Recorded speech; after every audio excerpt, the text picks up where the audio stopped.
আসসালামু আলাইকুম। আজকের ব্লগটা একটু বেশি স্পেশাল, কেননা আমার শ্বশুর বাবার জন্মদিন, মানে আমার বড় ভাসুরের যে ছেলে, ওর জন্মদিন আজকে। তো কোনো প্ল্যান ছাড়াই হুট করেই জন্মদিনের আয়োজন করা।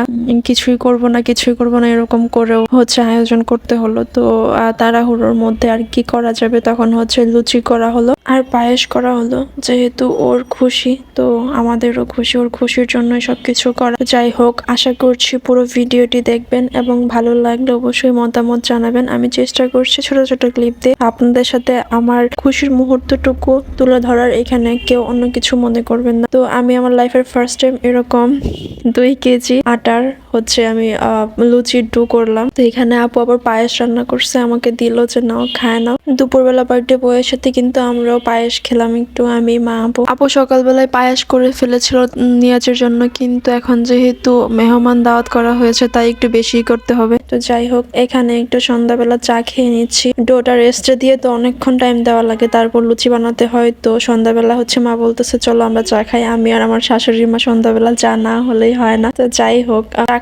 খাবো আমরা এখন।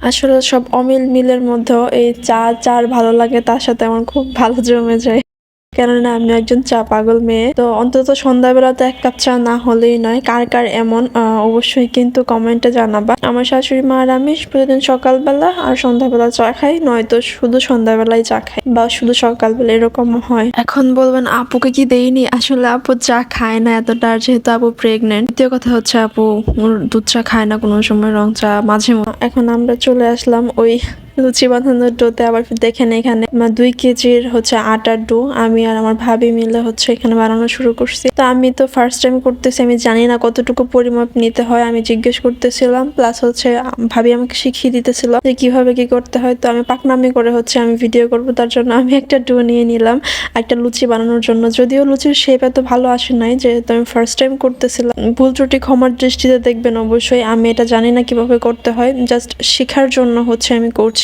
যখন ডোটা করার জন্য আমাকে বলতেছিল, আমি ভাবলাম আরে কি সহজ, এটা তো অনেক সহজ। যখন আমি করতেছি, ভাইরে ভাই, হাত এত ব্যথা করতেছিল, মানে আমি লাস্টের দিকে আমি ভাবতেছিলাম যে এটা শেষ হবে কম। তো এখানে কিন্তু এই লুচি বেলতে খুবই ভালো লাগতেছিল আমার। এই যে দেখেন, ভালোভাবে বেলতে পারতেছিলাম, কিন্তু এতটা ভালো শেপ আসে নাই। যে মেয়ে আমি কোনোদিন রান্নাঘরের ধারে কাছেও যাই নাই, রান্না করবো তো দূরের কথা, সেই মেয়ে যে এখন এত কিছু আগ্রহ নিয়ে করতে যাচ্ছে, সেটাই তো বড়, তাই না? এই যে দেখেন ভাবির গুলা মাশাআল্লাহ কত সুন্দর শেপ এসেছে। তারপর আপু এখানে একটা কড়াইয়ে 2 লিটার তেল একসাথে ঢেলে দিচ্ছে যে লুচিগুলা ভাজবে। তো আমিও গিয়ে একটা একটা করে দেওয়ার চেষ্টা করতেছিলাম, আর ভয় পাচ্ছিলাম যদি তেল ছিটে মুখে না চলে আসে। লুচি কিন্তু ভাজা অনেক সহজ, মানে যেটা দেখলাম প্রসেসিং সবটাই অনেক ইজি, শুধু ডোটা ঢলতে অনেকটা কষ্ট হয়েছে আমার, আর কিছুই না। লুচি ডোটা যত সুন্দর হবে, লুচি কিন্তু ততই সুন্দর হবে। ভাবি শুধু বানিয়ে বানিয়ে দিচ্ছিল, আর আমি ভিডিও করতেছিলাম। যেহেতু আমার শেপ গুলা তো সুন্দর আসতেছিল না, তাই এই যে দেখেন এখানে পুরো 1